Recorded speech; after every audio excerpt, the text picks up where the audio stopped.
All right, yeah. So we were talking about KASE and where you got that name. So was it like a name, like a where you got it, like from your boys, or just like hanging out with the crew? Like, well, how did it come about?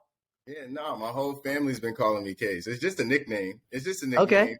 And I've been since the moment I was born, I remember being called Case. So it wasn't anything crazy for me. Yeah, it's like easy off the tongue, and I was just curious to know because that sometimes people have like just meanings behind what they are, what they do. So, what is like the meaning probably behind like how you became what you want to be, and how did you discover that maybe like that you wanted to become an entrepreneur or like a songwriter or a rapper? Yeah, I was just in school, and I believe in a higher power. I do believe in God. And it was a moment in time. It was my third year at Rowan University in South Jersey. And the teacher's like, you better get this because you're going to be working for someone one day. And I'm like, that day, I feel like time froze. And I'm like, whoa, no way. This is all college is for me to get a job? No way. So, I was going back and forth with teachers. I'm like, that's not true. No, that's not how that works. It was getting too much. So I remember just being by myself in the room, and I heard a voice say, leave school and do music. And then the immediate second thought was, if you apply yourself, you can be the greatest ever. I went to go do my transcripts the next day. Yeah, I went to do my transcripts the next day. I didn't second guess it. I finished out the semester, and I was out. Damn. So sometimes it was almost like a feeling or a calling. And since then till now, do you think you've like improved and learned? Because I know like the journey that you go through, it's a lot of people don't talk about it, but it is almost like a self journey instead of going with like a team, right? You work a 9 to 5. It's everything is on you. So like, how did you improve? How did you learn to like roll with the punches? Because starting from ground up, it's kind of hard, So. Yes. Again, I had no friends in the industry. Dude, I knew crazy. no one who did business. I was literally starting from ground zero, like you said. Shit. But the one thing I did have was God, and I had drive, ambition. I think it might have froze. No, I hear you. Okay, I hear you. I had drive and ambition. And of course, when I told everyone, hey, I'm leaving school, they're like, what are you doing? You're a junior. You got one more year. You got a few more classes left. This is asinine. This is horrible. Why would you do this? So I felt that slander from everyone, friends, family, and that just drove me. So within a year and a half, I was doing tours. I was already on tour with another rapper in LA, Seattle. Where else were we? I said Cali, Seattle. We did some in New York. Like I was all over touring with this guy named Mark Battles. He randomly followed me one day. And he's like, I'm doing a tour. And I commented, I said, if you need anyone to open up, let me know. He's like, let's go. And I'm like, whoa. Whoa. So within a year and a half of leaving school, I already saw the improvements and the gifts of my labor and my purpose already coming towards me. So I feel like when you do things that God tells you to do, he lays it out for you. Will it be easy? No. But if you have that drive and ambition, you can achieve anything. And during that time, I also taught myself how to engineer my own music. So even my new single that just dropped, I did that myself. No one's sitting there pressing record for me. No one's making it sound good. It's all me doing it, Exactly. So that's something I taught myself as well. So it's just about having that ambition and figuring it out. Like you said, I started at ground zero, so I didn't know anyone who had a studio. There's no one in my family who makes music but me, so... Yeah. And it's interesting too. Like the way you rap and stuff too, it seems like it's like a legit rapper and it's not someone just up and coming. It's more so like you've been doing this, but it's like now like your work is showing off, so, or paying off. That's the best way to put it. And the name of your new single is called Nothing Less, Nothing New. Nothing more, nothing less. Nothing more, nothing less. Yeah. Gotcha. My bad. But yeah, nothing more, nothing less. Everyone who's listening, go tune in onto my boy KASE. He worked really hard for this. And how many, I guess, like, how did the single come about? I guess let's talk about that too. Honestly, this single is the most out of character single.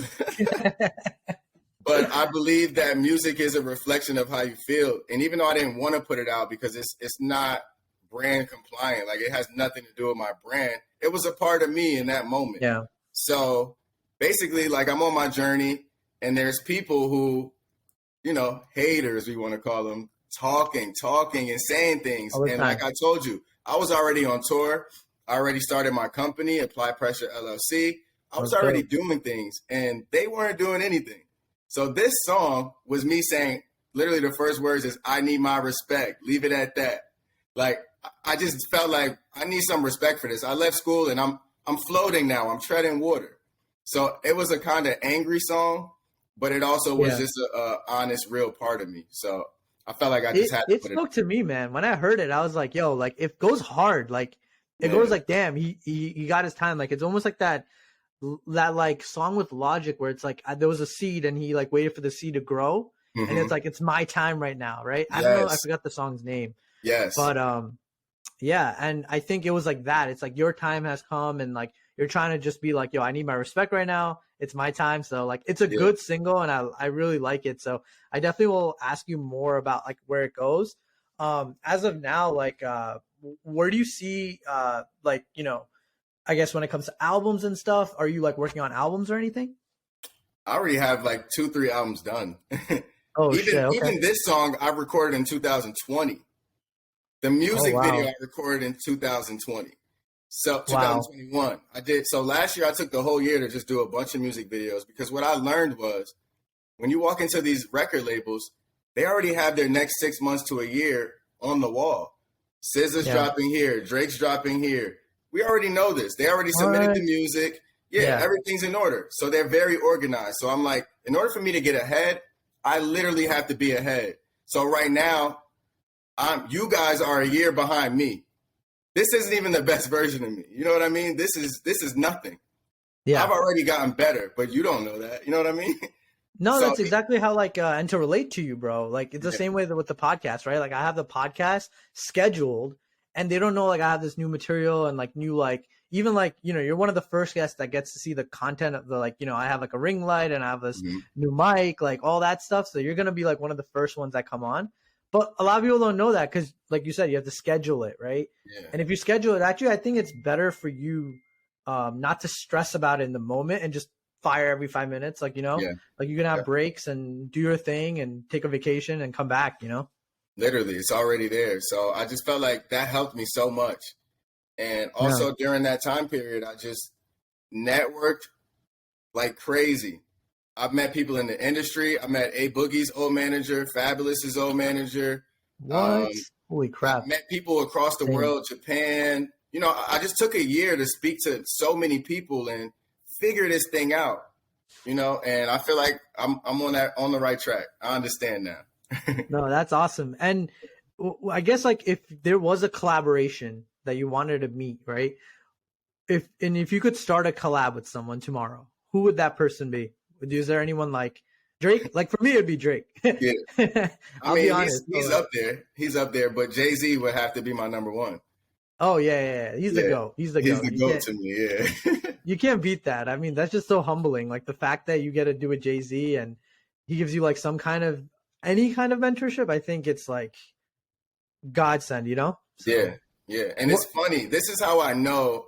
So I believe that your purpose, there's a bunch of foreshadowing times in your life. Like I look at life from a bird's eye view.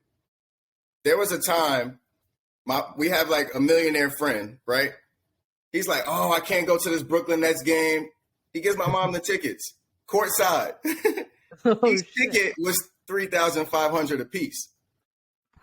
So that's crazy. So he gives it. So that's what, $7K.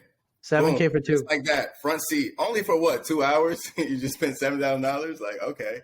So I'm there, and if you know anything about the Brooklyn Nets, Jay-Z was the part owner, and this was right in the heat of it. So at halftime, when you sit courtside, they have a whole cafe in the back. No one really knows that, but yes, they have a cafe in the back, and there's so me and my mom are in the back room. We're eating. I see people that Jay-Z rapped about, like his cousins. I'm like, oh my God, because this is my idol.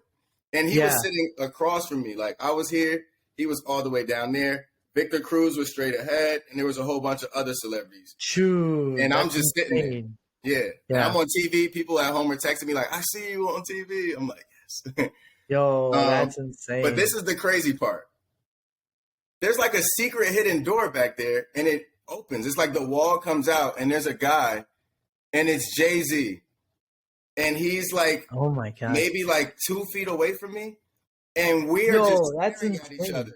Bro, we're just staring at each other. And he's like, and I'm in a daze. I'm like, and he shakes his head and like this, and he closes the door back. And you guys like made like eye contact? Like, what? I'm like, Mom, did you see that? Did you see Jay-Z? She's looking around like, okay, food is there. She's still trying to figure out the cafe. I'm like, Jay-Z was right there. She's like, where? I'm like, oh. And she's like, he probably thought that you were Bow Wow or somebody like that. I was like, oh my God. You should just play it up like, hey, it's Bow Wow, you know, like that one time we met up, and then just be like, nah, I'm Case, you know. Yeah, that's insane. Exactly. So, but I feel like that was foreshadowing. And there were so many times where I met people in the industry randomly. You know what I mean? I'm backstage with Dave East one night. I'm like, so this is what rappers do. And this is months after I tried rapping. After I started music. And it's like every few months, every few like moments, something tells me you're on the right path, you're on the right path, you're on the right path. So it's like I'm destined to be there, and I know it. So now I'm at the point where it's like you have to rise to the occasion. And that's where I am at this moment in time.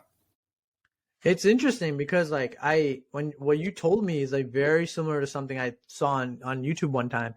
And it was like a crowd with Kanye, and some dude went up to Kanye, started rapping. I don't know if you saw that video. It was like a while back, but he went up to Kanye, he just started rapping, and then Kanye just took him for his label, and that was it. Wow. Because he had the ability to rap in front of him, and he was like, in 60 seconds, go. And then the guy wasn't spitting gibberish. He was spitting like legit, like flow, everything, like legit making lyrics, dropping bars, doing verses, doing all these things. And he was like, just hitting everything that Kanye wanted in 60 seconds or less. And then the guy got like the deal. And I don't know what happened to him after, but the fact that, Kanye took you under his wing and did all those things. And, sometimes you don't know like where networking will take you. Yeah. But, I think that's the same with podcasting, man. Like even seeing you on my feed one day, I was like, yo, I like his energy. I like the charisma, and just seeing you kind of your work ethic is really good. And I really like to have people on this podcast that have a good work ethic. So, thanks, man, for being on. Yeah, thank you. And like, how's your work ethic like though? Like, is it like relentless? Is it like Monday to Saturday? Do you take any breaks? It's every day, anytime. Favorite. Another theory I have on life is whoever you are like attracted to, like for their mental or whatever the case may be, like growing up, they have something that you have. So I was always drawn to Kobe Bryant. And I realized it's because I have that type of mentality. Like I have to go get it. And which is also another reason why I'm an entrepreneur. You know what I mean? It all makes sense. So I feel like my work ethic is like that Mamba mentality. It's like, I have to achieve this. And sometimes I get worried. I'm like, so what happens when I do achieve it? Will that subside or will I keep going? But I feel like it's innate and it's who I am. And I'm a Capricorn. And if you know anything about Capricorns, they're the mountain goats. We have to climb something in life. They love to climb. It never ends. Yeah. So that's me at the end of the day. I like the Mamba mentality. Like I read up on Kobe. I've just been obsessed with Kobe since I was a kid. And it was really because of his mindset and because I possessed something like that. I'm not going to say it's just like that, but it's something like it. No, and I'm a huge Kobe fan too, not to just like, Nice. agree. But I literally have a poster in my room, and the day Kobe passed away, me and my dad cried like little girls, just because the day he passed, it was more like, I didn't like the way the news came out. I was like, it's like TMZ kind of shit, like fake.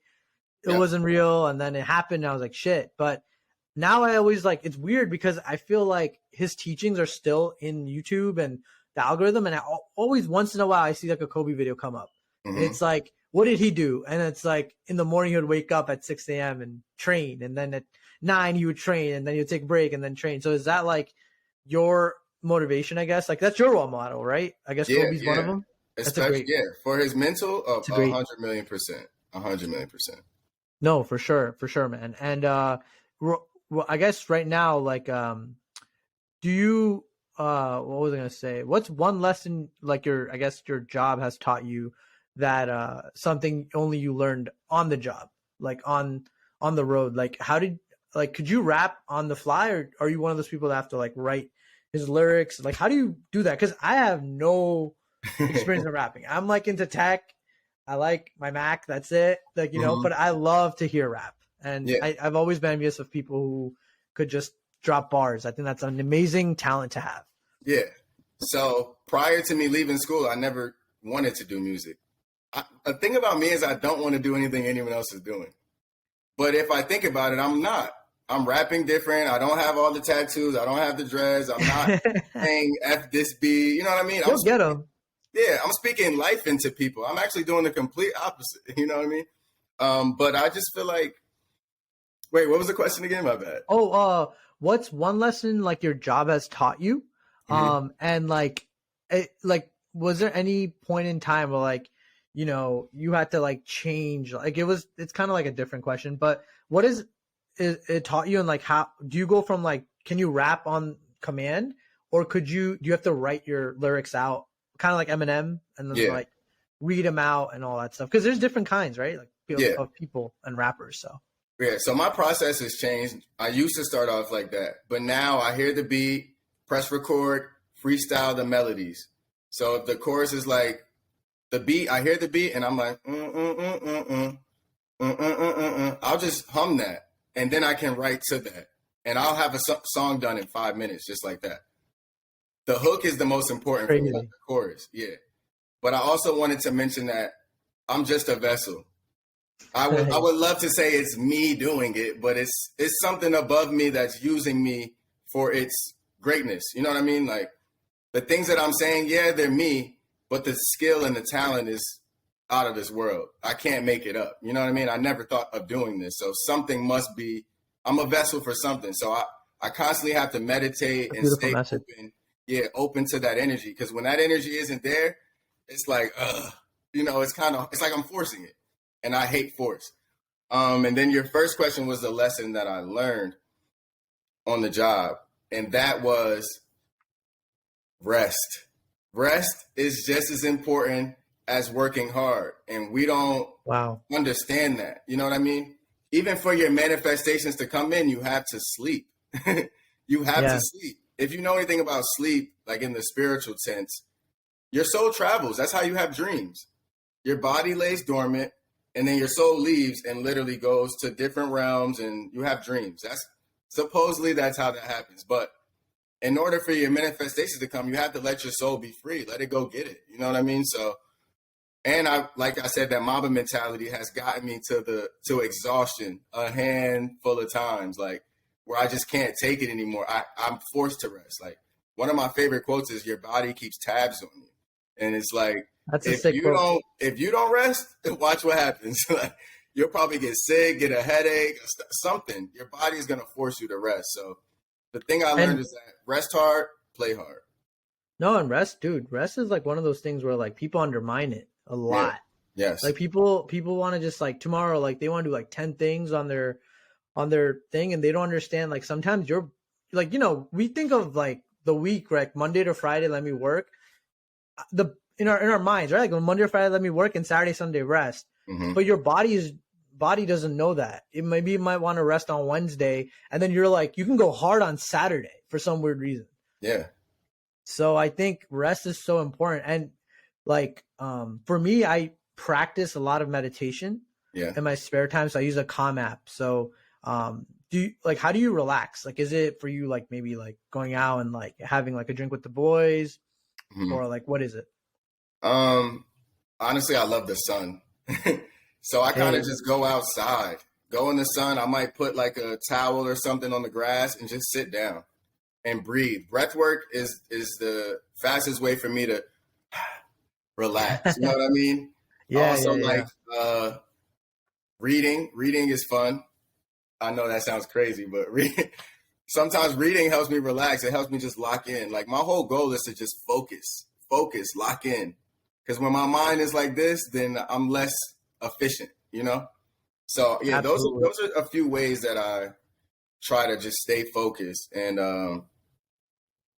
Do you make rest. like your own schedule almost? Because it's like Yeah, you're your own boss kind of, right? So yeah, you're like you do whatever the hell you want. yeah. Basically, like I said in the one with the kill, the interview with the kill is like I honor where my body is. Like I honor the flow of life. I don't try to go against it. Like we try to go against the flow of life. Like if I don't feel like good today, then guess what? I don't feel good today, you know? But if I feel Exactly. great and motivated naturally, I'm jumping on that opportunity. And if I just feel like hanging out with my girl or with my friends, I'll do that. So I just honor the flow of life. And what I learned was I get a lot of stuff done that way. Is it?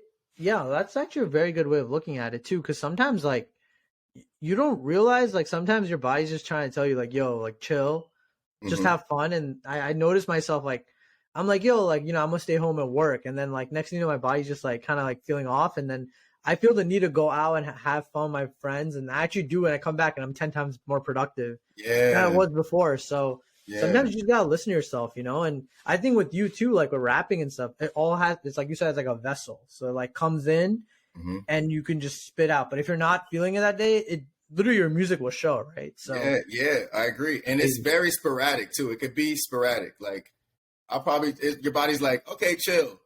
And then it's like, go record. I'm like, oh, okay. All right. You oh know, like, shit. yeah, like it could be sporadic That's like that. But crazy. when that energy comes, I got to jump on it, you know? No, definitely. And like I saw this on I think like Impulsive or something. Like one of the I forgot his name, but he did like the song Mood.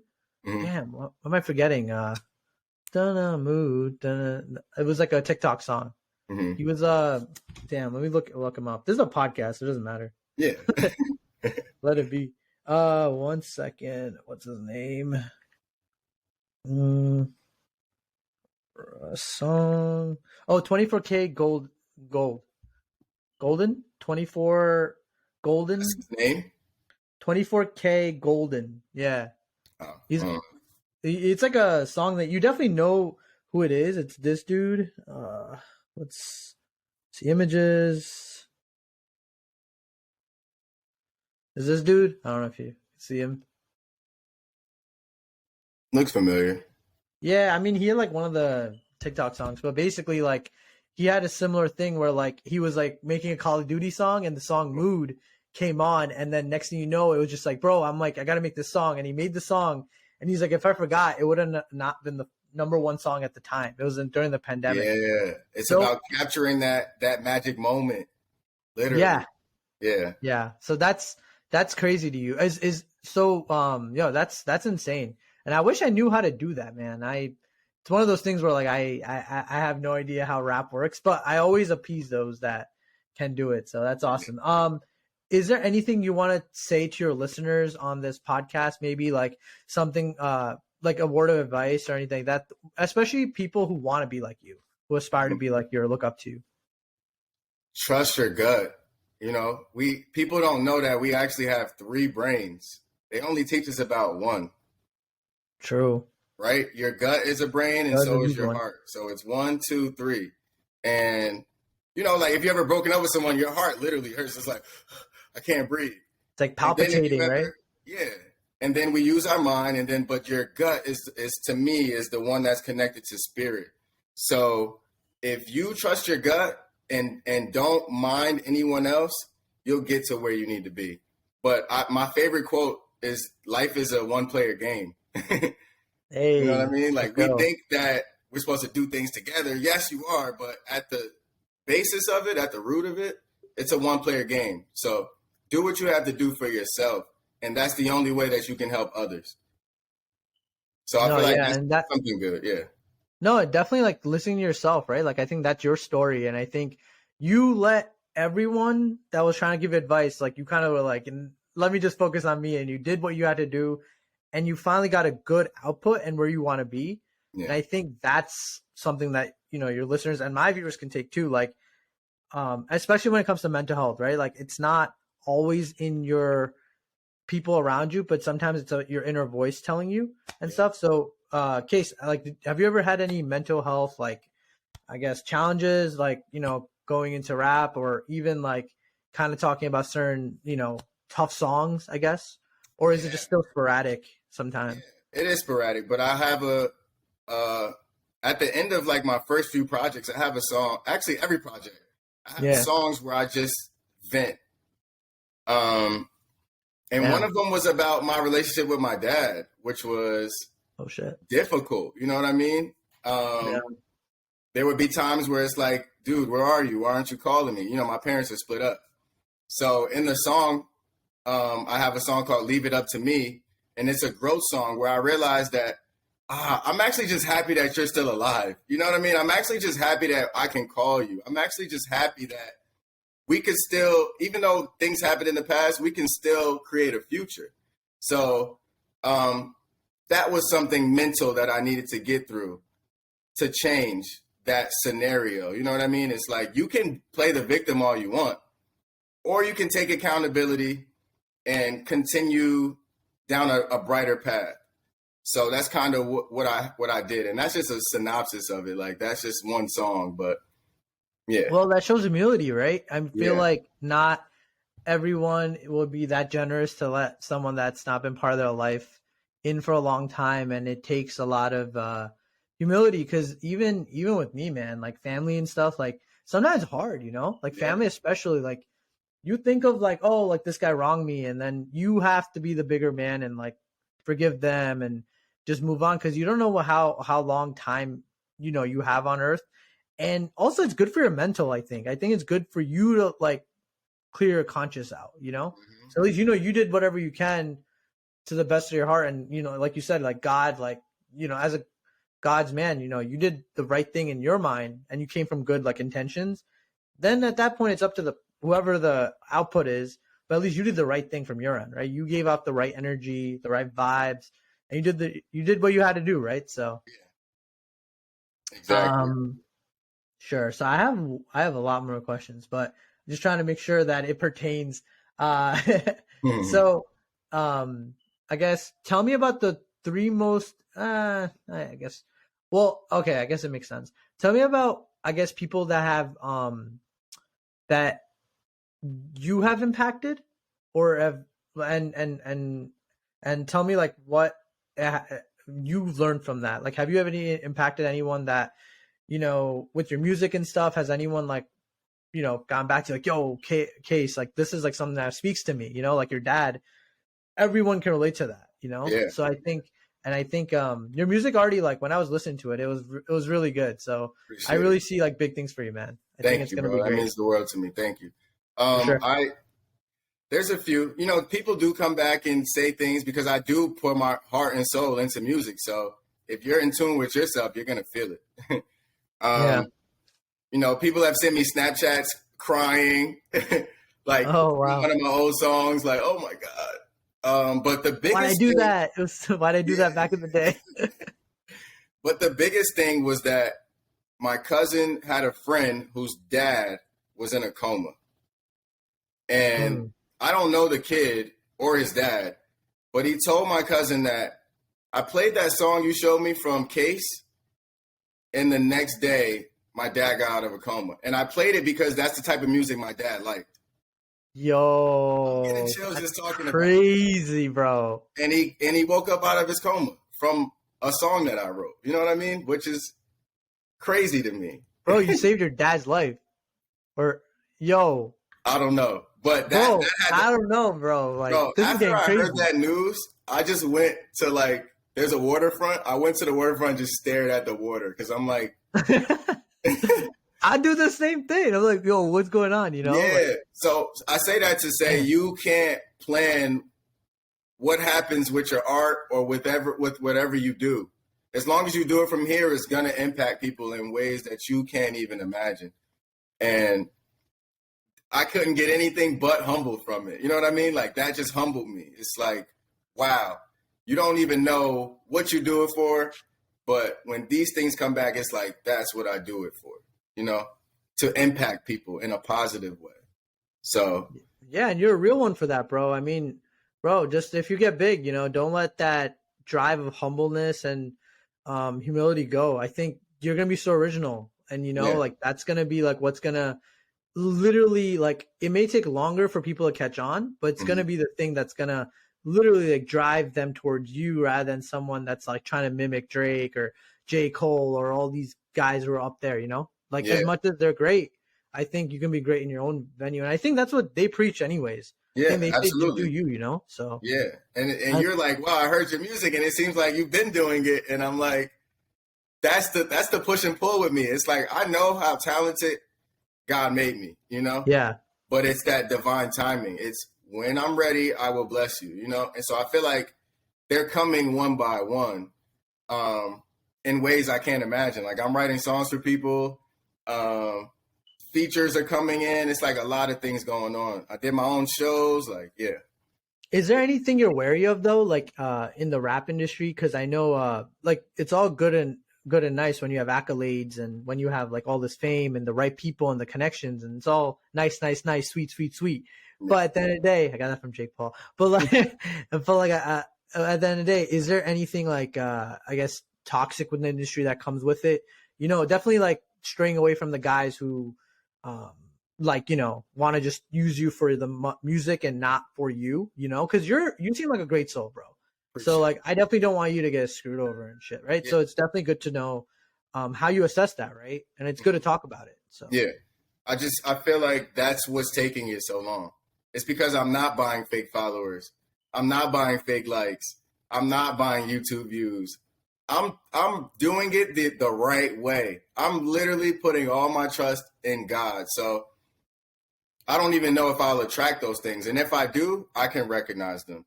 But another reason why it's taking so long is because I have to own it. I have to own everything. One day, like I said, that sporadic energy. I'm just laying down chilling. Go look up Oprah. How does she make her money? Oh, okay. She owned everything. Go look up Tyler Perry. How did he make his money? He owned everything. Shaq too. Shaq, same thing. I was like, owns mad shit. He doesn't own everything, but he made a lot of money. Yeah. Who else? Kanye with Yeezy. How did he become $2 billion up? He owned that Yeezy company. You know what I mean? Jay-Z, he owns half of Douce, owns the 40/40 Club. Ownership is the key to generational wealth. If you don't own a product or anything, you're probably going to have to work. You know what I mean? Or at least set your family up for better jobs, 6-figure incomes. But other than that, especially in my community, we don't own anything. We're the biggest consumers. So I feel like I was sent here on earth. That's amazing. Yeah, to own something and to show everyone that it's possible, So what did I do? Apply Pressure LLC. What did I do? Write songs for people. You know what I mean? What did I do? Create a catalog of music. I have 6 projects out in 4 years. So I didn't just sit on my hands and do nothing. I went hard. I did what I had to do. So even you see now, there's people, Future just sold his catalog of music for $60 million. There's a new trend going on in the rich communities of buying artist catalogs because your catalog is residual income. So say I die today, I can give my mom my whole catalog. I have 6 albums out. They make money every year. You know what I mean? That's residual. It's kind of like if I'm correct, if I'm interpreting it, it's kind of like you're giving like the asset away to someone else in case you die. Yes. And then they just keep reaping the benefits from it. Yes. And the only way it stays an asset is if you don't give it to a label. That's how labels are billion-dollar companies, because they have everyone's catalog. They own it. And in 30 years, they give it back to the artist. But by that time, they already had a Drake come through. They already had a Nicki Minaj. You know what I mean? Like, it doesn't matter. We'll give it back to you. We got these artists to give for 30 more years. So that's the game. So if I can retain ownership of my catalog. So like I always tell my family, if something hits 1 million views tomorrow, what do you think they're going to go back to? We're out of here at that point. You know what I mean? They're going to start buying merch. They're going to look up who I am. They're going to look at the old interviews. They're going to play the old songs. So I look at music as real estate now. I don't look at it as, oh, I'm trying to be a rapper. I'm trying to be famous. No, I'm actually a businessman creating my own real estate with my name on it. And guess what? I write the songs. I engineer the songs. and I perform the songs. That's 3 streams of income in one song. So think about that. So when I told you that year where I took time to network with everybody, these are the things that I learned. Is that one song has like 8 streams of income. It's not even funny. It's not even close. And there's so many things that they don't even tell you that I learned and that I learned how to do. So, you know, my whole thing is keep it quiet, wait your turn, work hard, and keep going. That's it. Yeah. And fortunately, I'm surprised I can even well, I knew I could relate, but you're right. I'm surprised I can't even relate in the sense, because so random, but what you just said right now, the income thing with the parts of the song, me and my brother, we go to this temple, and this dude, he's like a 16, 17-year-old kid, and he like makes his own beats or whatever. And some rapper bought it from him for like 5-6K. Yeah. His beats. Yeah. Just the beats, like boom, boom, boom, boom, boom, boom. I was like, and like even the kid was like, oh, like I make like 200-300 here and there to sell beats. But like some dude came along, really liked the beat, murdered it, and then like sold it for 6K. Now the guy is like making millions of dollars off the beat, rapping, but he bought it. He paid him like a legit amount, gave him credit, and that's it. But it's like crazy because you would never think in a million years if I did not have that conversation with that kid and his he didn't show me that, I would have been like I would have never known that's like a stream, Yeah. Crazy. And I'm not even a producer. I don't even make beats. So I would probably do the same thing, like buy that beat. But what I like to do with producers, because imagine your friend said, I don't want to sell you the beat. Just give me a percentage. So that's what I do with, so then he would have made more than 5,000-6,000. He probably would have made 100,000 off that million. You know what I mean? Exactly. That's the game. So he's like 16. So that's the issue. Like he's not gonna know. He's like $6,000. Wow, $6,000. Exactly. But that's the whole game. So it's like I try to just tell producers, listen, I know where I'm going. Just get in on it now. I'll pay you a little bit here, but I want to put you down, publishing or something. Like come get in, because when these things go up, you'll have residual income from the rest of your life. It's amazing too, like where this entire industry and like how much as a community, since the pandemic till now, how much tech has gone up, bro. Like everything is off TikTok views, and it's like people are making real good money from this. So I think you and me are like hopping on at the right time and, just collaborating and like you said, networking, knowing people. Yeah. I think that's going to be like the biggest thing. And, just kids too. Like, I don't know if you know this, but, I had one of like the influencers I follow. He went to like school the other day, and like how they're like, when I want to grow up, what I want to be. Every kid said influencer. Every kid, influencer or like something entrepreneurial, right? Like rapper, my own ownership. But it's weird, right? Like every kid, like isn't that insane? I believe so. Yeah, I agree with that. Yeah. So that's insane to me. So I guess, okay, so I have some random ones, but I guess I'll see that for the end. It's like rapid fire or whatever. Okay. Yeah. So did you have any mentors in music? No. Oh shit. Okay. There's people I looked up to, and studied. I feel like in order to be great, you have to study.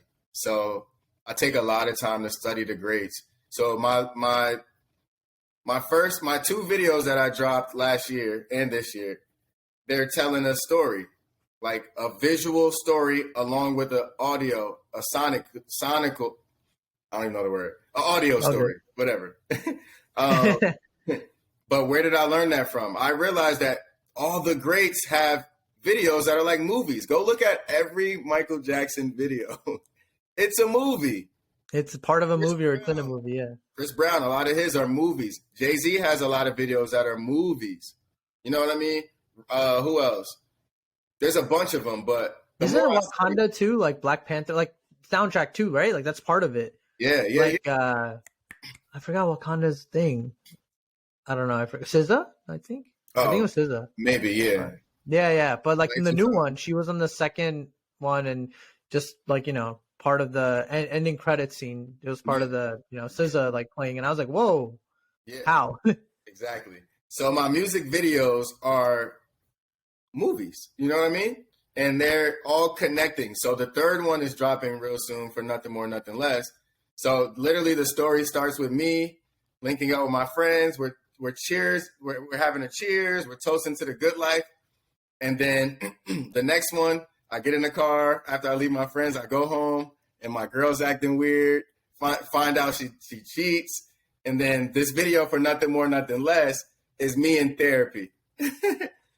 And not that I went to therapy in real life, but the other stuff is all true. So I was writing through it because, again, I'm an artist. I'm not just a rapper. I'm an artist. So I'm writing through whatever I go through. But it was important for me to tell the story visually. So, yeah, these things are like movies.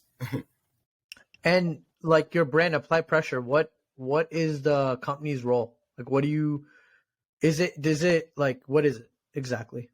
It's a retail store.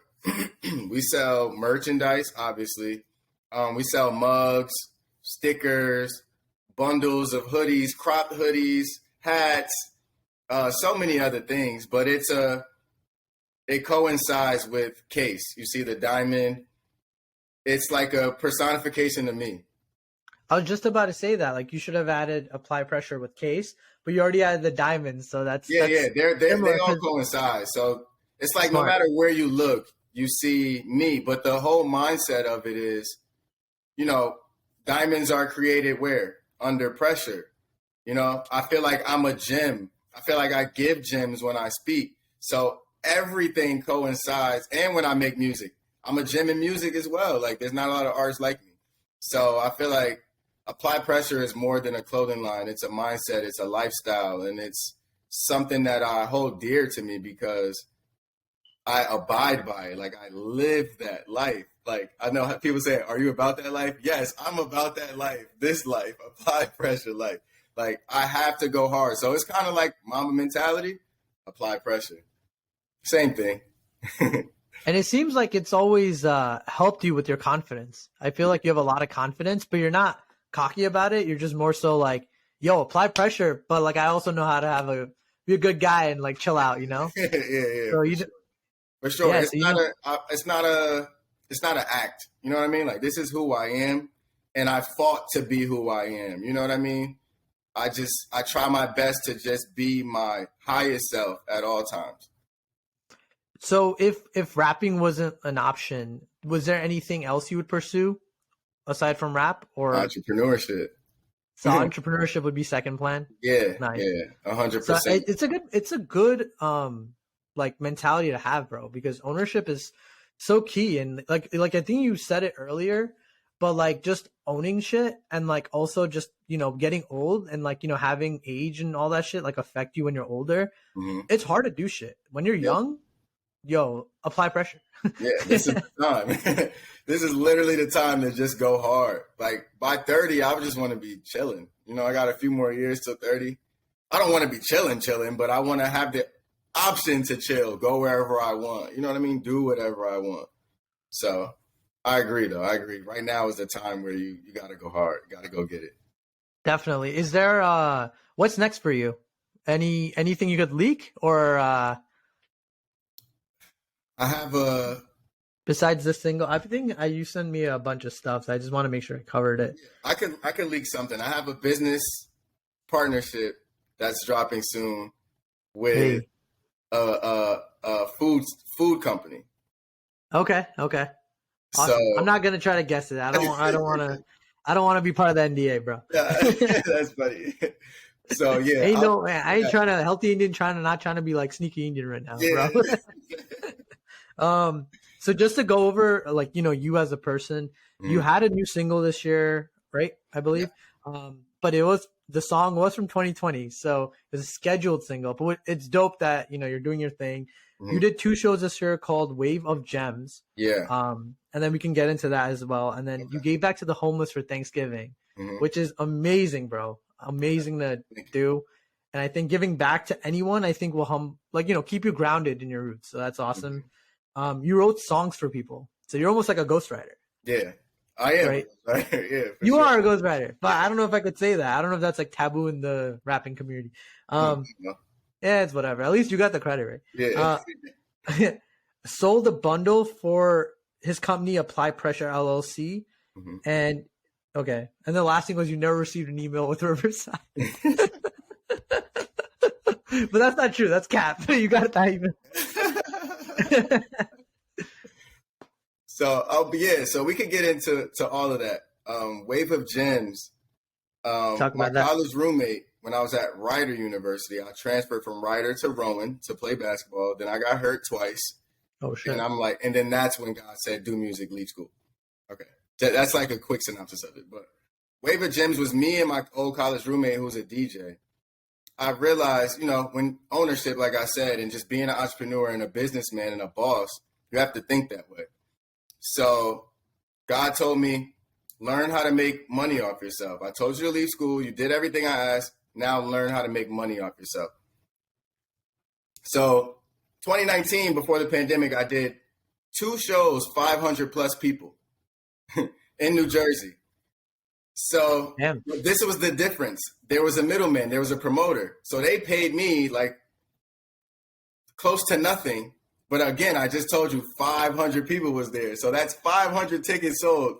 And I got paid, what, $100, $200? You know what I mean? Nothing. Yeah. So after the pandemic, time comes back around. I'm like, hold on. We have to take the middleman out. I have to take the promoter out because he's the one taking off. I know I can sell this out by myself. So I drop a flyer, Wave of Gems. It's me, my college roommate, DJ So Wavy. It's another rapper named Sakella J, and then another DJ named DJ Focus. And I knew I could sell this out. But again, when you're on your journey, you have to risk it. Got to risk it. I didn't know for sure if I could sell it out, but we did. So we ended up selling over 300 tickets without a promoter, just me, just Instagram, just DJ So Wavy. And that's insane. 300 heads? That's crazy. It was 300 plus. Like, it was so many people that my manager literally just stopped at the door. He's like, whoever else comes in can come in. Like, we're good. We hit our mark. So that was Wave of Gems 1. And then that was an uber successful day. Like, very humbling. I got to perform in front of everyone. You know what I mean? 300 plus in a semi-intimate setting. They had the flyer and my face on the screens all over. We had a section. It was amazing. And again, I did that on my own with DJ So Wavy, right? Wave of Gems 2 comes around. I'm like, I want to do a brunch. I want to take another risk. We already did the nightclub. We know we can do it. Let's take another risk. We did a brunch. 100 plus people showed up. We did it again. And this was on the day before Halloween. Yeah, this was the day before Halloween, and it was a Sunday. So, of course, I was nervous. I'm like, what if we don't sell enough tickets? But we did. And it was another successful event. So I just want to say to everyone listening, like, you have to risk it. Just throw it out there and go hard. So I just did. You also had people helping you too, right? Which is like, I think you weren't just like, like of course, like you're a solo man, but at the end of the day, you have managers, you have a team, you have people that like have your back. Yeah. And I feel like if they did it together and stuff, I think that really helped you. Like, your team's good, you know? Yeah. It's really just me and my manager. That's my team at this moment. We do KASE. He manages KASE, and then we both run Apply Pressure LLC. But yeah, friends and family, everyone showed up both times, you know, like, and supporters. And it's funny, you don't know who supports you and who knows you. But people will come up like, yo, I've been supporting you this whole time, or I've always loved your music. I just want to see you perform live. So you just never know. Jersey too, man. Like, I'm from Jersey too, so like I definitely have that Jersey pride. So if you have a third one, I'm down to show up. Maybe me and Akil can just come show. Yeah, for sure. Yeah. We're definitely gonna do something. But again, okay. So then that was Wave of Gems. So this summer I really learned how do you make money off yourself? Go do your own show. Right? I told you, how did Tyler Perry and Oprah make their money? Ownership. Just make money. Ownership. So we called the people. We called both facilities. Hey, my name is KASE. I want to do a show here. Can we negotiate an agreement? You get this money, we get this money, and let's sell this place out. Done deal. You know, that's boss talk. Like, you have to elevate yourself. I'm not just a rapper. I don't want to sign to a label. I'm not trying to just, you know what I mean? I'm not going down their path. I already knew. So, and then Apply Pressure was created in 2019. And by 2020, we launched it out to everyone. So this year was our third year doing a Thanksgiving giveaway. And each year I wanted to make it bigger. So this year we partnered up with a soup kitchen by Rutgers called Elijah's Promise. And we also partnered with a group called the Black Girl Social Club of New Jersey. Wow. Yeah. So awesome. We were able to give over 1,500 items, really like 3,000, honestly. Canned soup, hand warmers, hoodies, water, gloves, everything. On Thanksgiving morning, we were able to give that away to everyone. And it was amazing. Like, I don't want people to say the moment I'm famous, I feel like I'm already famous in a way, but you got to claim it in the present. You got to believe it to earn it, right? Yeah. I don't want people to be like, when you get there to the apex and they're like, oh, well, he's doing philanthropy now. No, I was doing this when I didn't have money, when I didn't know. You know what I mean? This is our third year doing it. The first year, the company's in the red, bro. I don't care. I'm just using my own cash. You're just redlining. There's nothing to live by, Yeah. Shaky. I'm using my own cash. Like, I don't care if the company made anything or it made a lot. We got to get this done. So each year it was able to grow. And, thankfully hopefully next year we'll do more. But for Christmas, we're doing something. And this is the first time I'm announcing it. Hey, can't wait. There's a school in New Jersey. There's a little class. We know a teacher for special needs. There's about 6, 7 of those kids.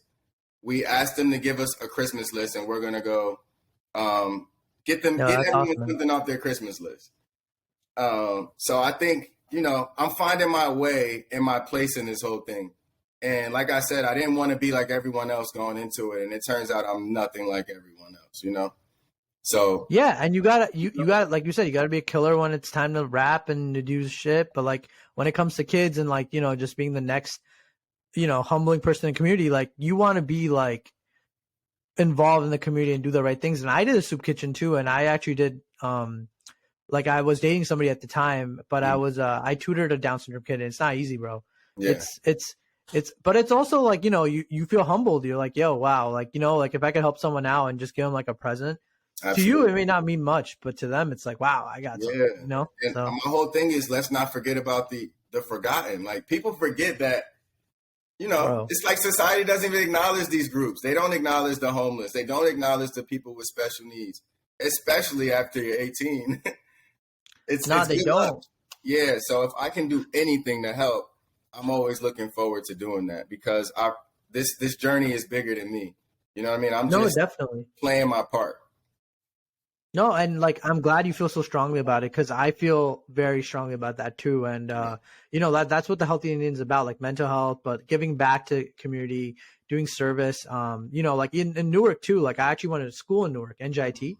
So I did soup kitchens too, and stuff, and I did it for a lot of people. And like, there's times where you're like, damn, like food to them is like godsend, like they haven't eaten like 2-3 days, or they haven't had the same background as us, so they're like, not from the same upbringing. Mm-hmm. You definitely feel like they value things more. And even when we're fundraising, it was interesting because it was like the poor gave us money, but the rich didn't. And I did the social experiment. I saw that on YouTube too. And it was just one of the same effect, bro. It's like when you have money and when you have fame, I mean, I don't know why, but it's just, you can see like people start caring less, and it's sad to see that, because you could be helping the less fortunate and stuff, but it's dope that you gave back, bro. Okay. So I know it's getting late and I have you here, but honestly, I would be so down to do part 2, part 3, part 4, because your journey just seems like a freaking movie, bro. Yeah. So we want to uncover this movie. That's it. Yeah. I'm down. I'm down. Yeah.